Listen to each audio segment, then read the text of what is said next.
5월 5월 모평 고3 수학 14번 풀어보도록 하겠습니다.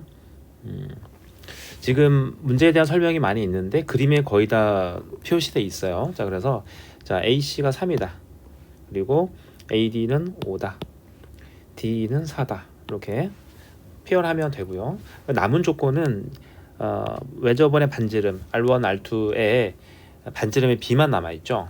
그래서 얘를 어떻게 이용할 거냐, 이게 우리가 지금 주안점이 돼야 되는데, 일단 생각해 볼 수 있는 건요, 외접원이 나왔기 때문에 여러분들이 사인 법칙으로 이제 갈 수밖에 없다, 이렇게 생각해야 되고, 사인 법칙을 가려다 보니까 이렇게 AB를 연결해서 삼각형을 만들어 주는 거죠. 근데 이제 R1, R2를 연결시켜야 되는 거죠. 그래야지만 지금 나온 조건 1대2라는 조건을 이제 쓸 수 있어요. 그래서 이걸 연결시키려면은 우리가 이 유형에 대해서도 여러분들이 뭐 어느 정도 연습은 좀 돼 있을 텐데, 지금 두 개 반지름을 연결한다는 거는 사인 법칙을 연결한다는 말이기도 하죠. 그래서 우리가 여기를 세타라고 잡으면 맞은편은 파이마이너스 사태가 되겠죠.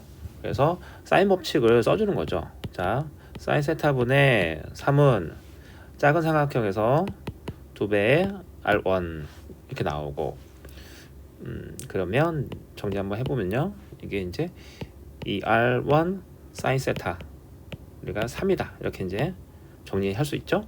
또 마찬가지로 우리가 사인 파이 빼기 세타 오른쪽에서 해주면 AE는 2배의 R2가 되고, 여기서 우리가 AE가 뭐냐 정리를 한번 해보면요, 4배의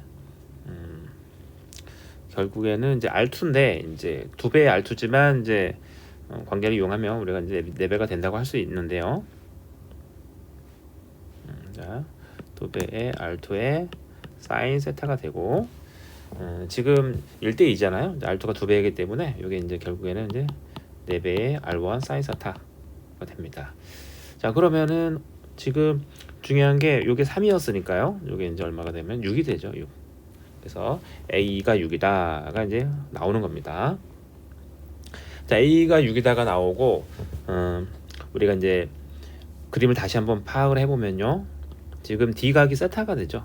D각이 세타가 되다 보니까 4, 5, 6이라는 세 변의 길을 갖게 되죠. 그럼 우리가 코사인 세타를 구할 수가 있어요. 코사인 세타 구해보면 이제 8분의 1이 나오는데, 지금 구하고자 하는 거는 이제 C2죠. C2.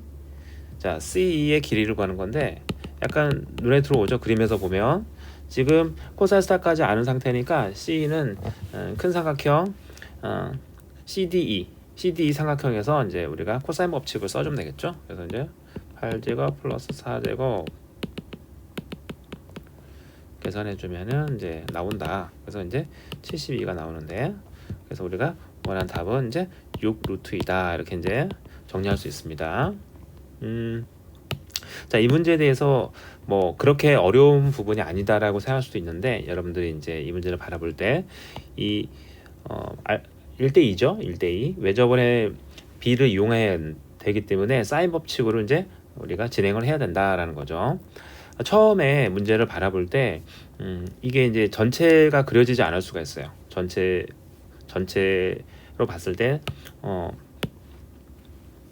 마지막 답을 구하는 과정까지가 모두 이제 그려지지 않을 수 있는데, 여기서 제일 중요한 건 뭐냐면 이 사인 법칙에 대한 이제 확신이 있어야 되죠. 사인 법칙, 이 두 개의 사인 법칙을 사실 쓰는 게 가장 중요합니다. 그 뒤에 어떻게 될지는 이제 나중에 생각을 해야 된다고 생각해야 돼요, 여러분들이.